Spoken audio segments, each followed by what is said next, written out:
कलयुग का वर्णन करते हुए श्री कृष्ण कहते हैं कि कलयुग में ऐसे लोगों का राज्य होगा जो दोनों ओर से शोषण करेंगे, बोलेंगे कुछ और, करेंगे कुछ और, मन में कुछ और, कर्म में कुछ और। ऐसे ही लोगों का राज्य होगा। इसी प्रकार कलयुग में ऐसे लोग रहेंगे जो बड़े ज्ञानी और ध्यानी कहलाएंगे। वे ज्ञान की चर्चा तो करेंगे लेकिन उनके आचरण राक्षसी होंगे। बड़े बड़े पंडित और विद्वान कहलाएंगे, किंतु वे यही देखेंगे कि कौन सा मनुष्य मरे और हमारे नाम से संपत्ति या पद कर जाए। कलयुग का मनुष्य शिशुपाल हो जाएगा। कलयुग में बालकों के लिए ममता के कारण इतना तो करेगा कि उन्हें अपने विकास का अवसर ही नहीं मिलेगा। मोह माया में ही घर बर्बाद हो जाएगा। किसी का बेटा घर छोड़कर साधु बनेगा तो हजारों व्यक्ति दर्शन करेंगे, किंतु यदि अपना बेटा साधु बनता होगा तो रोएंगे कि मेरे बेटे का क्या होगा। इतनी सारी ममता होगी कि उसे मोह माया और परिवार में ही बांध कर रखेंगे और उसका जीवन वहीं खत्म हो जाएगा। अंत में बेचारा अनाथ होकर मरेगा। कलयुग में धनाढ्य लोग लड़के लड़की के विवाह में, मकान व उत्सव में, छोटे बड़े उत्सवों में तो लाखों रुपए खर्च कर देंगे, परंतु पड़ोस में ही यदि कोई भूखा प्यासा होगा तो यह नहीं देखेंगे कि उसका पेट भरा है या नहीं। उनका अपना ही सगा भूख से मर जाएगा पर वे देखते रहेंगे। दूसरी ओर मौज, मदिरा, मांस भक्षण, सुंदरता और व्यसन में ही पैसे उड़ा देंगे, किंतु किसी के दो आंसू पूंछने में उनकी रुचि नहीं होगी। कलयुग में मानव का मन नीचे गिरेगा, उसका जीवन पतित होगा। ये पतित जीवन धन की शिलाओं से नहीं रुकेगा, न ही सता के वृक्षों से रुकेगा, किंतु हरि नाम के एक छोटे से पौधे से, हरि कीर्तन के एक छोटे से पौधे से रुक जाएगा। पुराणों में लिखा है कि जो व्यक्ति संगठन या समाज वेद विरुद्ध आचरण कर भारत की धार्मिक और सांस्कृतिक एकता को खंडित करेगा, उसका आने वाले समय में समूल नाश हो जाएगा। पुराणकार मानते हैं कि जैसे जैसे कलयुग आगे बढ़ेगा वैसे वैसे भारत की गद्दी पर वेद विरोधी लोगों का शासन होने लगेगा। ये ऐसे लोग होंगे जो जनता से झूठ बोलेंगे और अपने कुतर्कों द्वारा एक दूसरे की आलोचना करेंगे, और जिनका कोई धर्म नहीं होगा वो सभी विधर्मी होंगे। वे सभी मिलकर भारत को तोड़ेंगे और अंततः भारत को एक अराजक भूमि बनाकर छोड़ देंगे।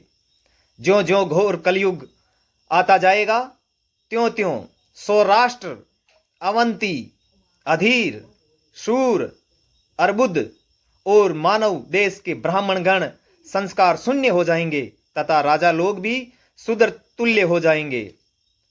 अपनी तुच्छ बुद्धि को ही शाश्वत समझकर कुछ मूर्ख ईश्वर की तथा धार्मिक ग्रंथों की प्रामाणिकता मांगने का दुस्साहस करेंगे। इसका अर्थ है कि उनके पाप जोर मार रहे हैं। जब सभी वेदों को छोड़कर संस्कार शून्य हो जाएंगे तब सिंधु तट, चंद्रभाग का तटवर्ती प्रदेश, कौंतीपुरी और कश्मीर मंडल पर प्राय शूद्रों का संस्कार ब्रह्म तेज से हीन नाम मात्र के द्विजों का और मलेच्छों का राज होगा। सबके राजा, राजनेता आचार विचार में मलेच्छ प्राण होंगे। वह सब एक ही समय में भिन्न भिन्न प्रांतों में राज करेंगे। ये सब के सब परले सिरे के झूठे आध्यात्मिक और शौल्प दान करने वाले होंगे। छोटी बातों को लेकर ही ये क्रोध के मारे आग बबूला हो जाएंगे। ये दुष्ट लोग स्त्री, बच्चों, गौओं और ब्राह्मणों को मारने में भी नहीं हिचकेंगे।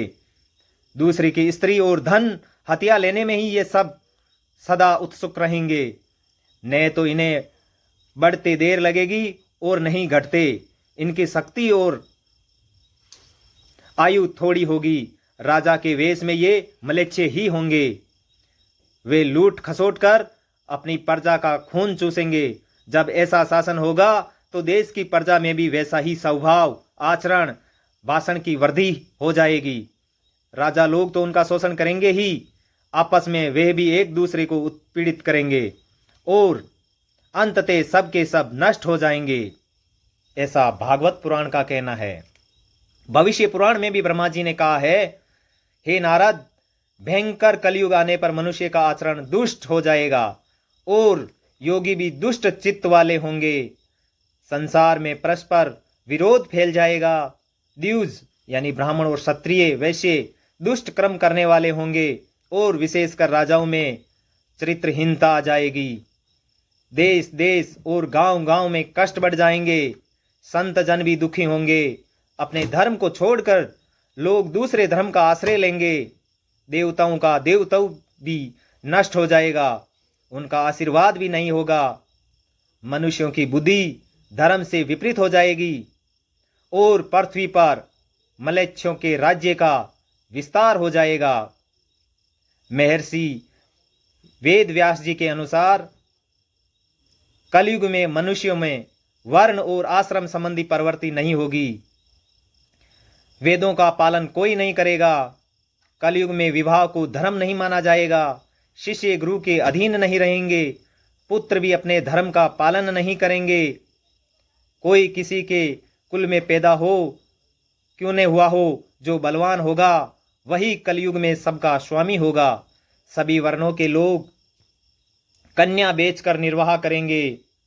कलयुग में जो भी किसी का वचन होगा वही शास्त्र माना जाएगा। कलयुग में थोड़े से धन से मनुष्य में बड़ा घमंड होगा। स्त्रियों को अपने केसों पर ही रूपवती होने का गर्व होगा। कलयुग में स्त्रियां धनहीन पति को त्याग देगी और उस समय बलवान धनवान पुरुष ही स्त्रियों का स्वामी होगा। जो अधिक देगा उसे ही मनुष्य अपना स्वामी मानेंगे। उस समय लोग प्रभुता के कारण संबंध रखेंगे। द्रव्य राशि घर बनाने में ही समाप्त हो जाएगी। इससे दान पुण्य काम नहीं होंगे। बुद्धि धन के संग्रह में ही लगी रहेगी। सारा धन उपभोग में ही समाप्त हो जाएगा। कलयुग में स्त्रियां अपनी इच्छाओं के अनुसार आचरण करेगी। हाव भाव विलास में ही उनका मन लगने लगेगा।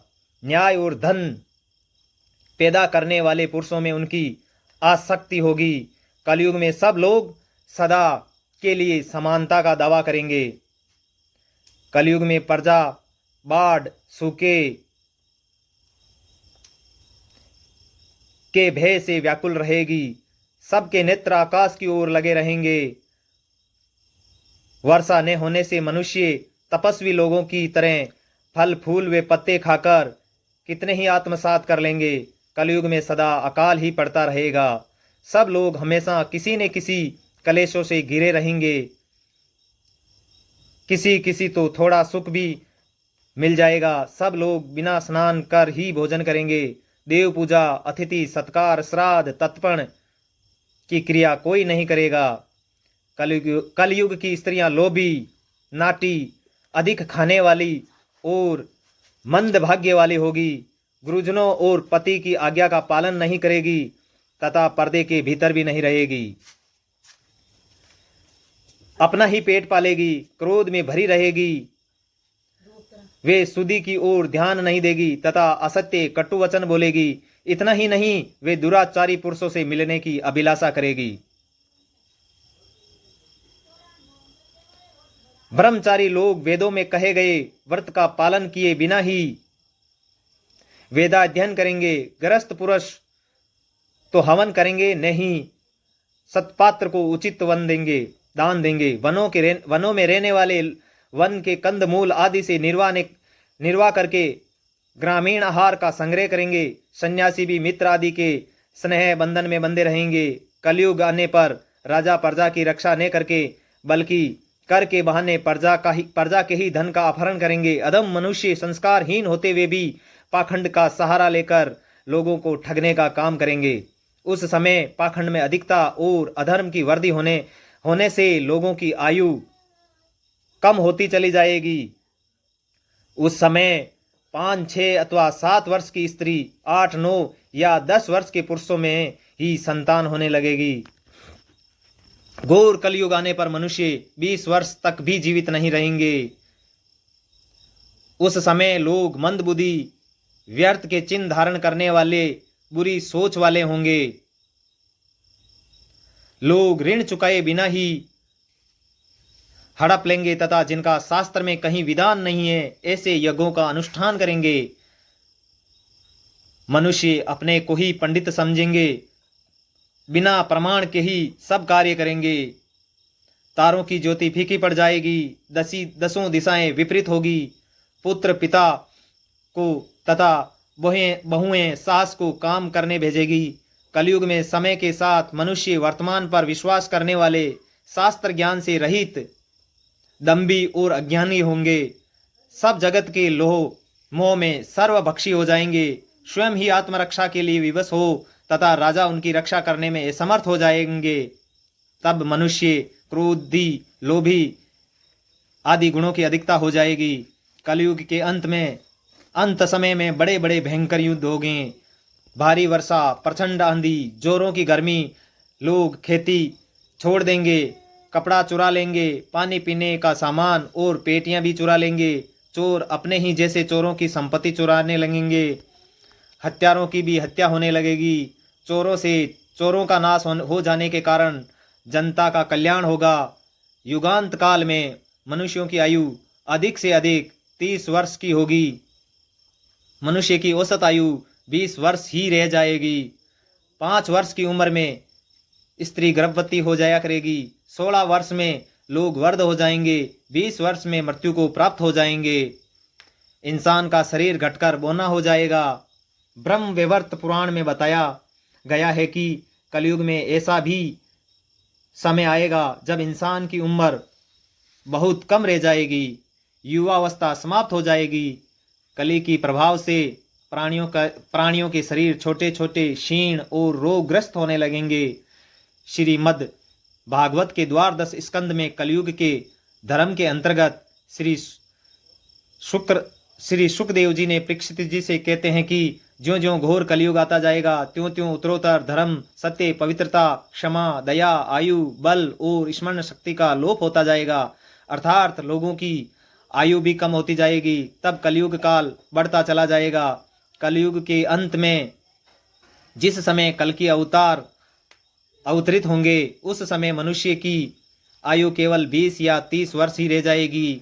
जिस समय कल की अवतार आएंगे चारों वर्णों के लोग दोनों के समान हो जाएंगे। गायें भी बकरियों की तरह छोटी और कम दूध देने वाली हो जाएगी।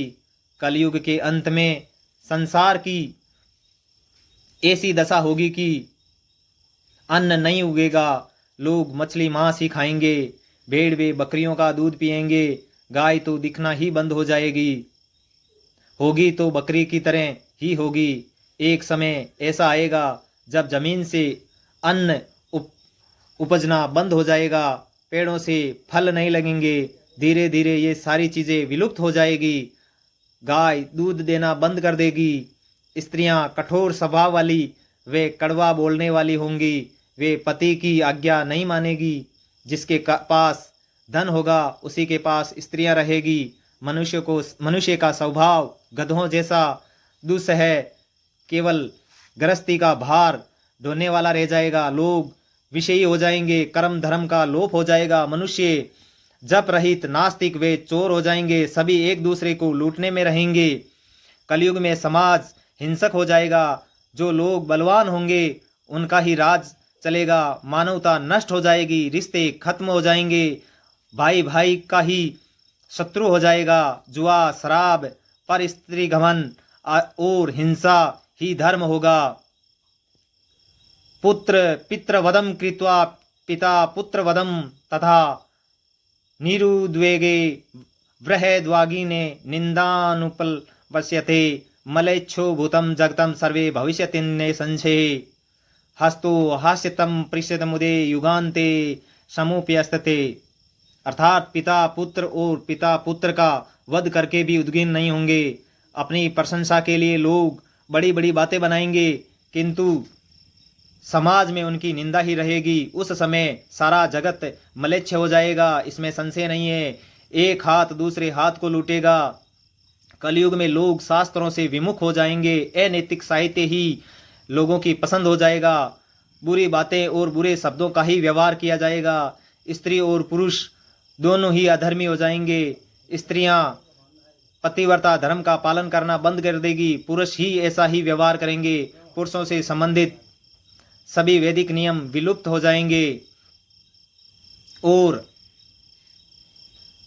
इस घोर कलयुग से बचने का एकमात्र तरीका यह है कि व्यक्ति को वेदों की ओर लौट आना चाहिए। हर समय हरि कीर्तन करके स्वयं को सुरक्षित रखना चाहिए। हरे कृष्णा हरे कृष्णा।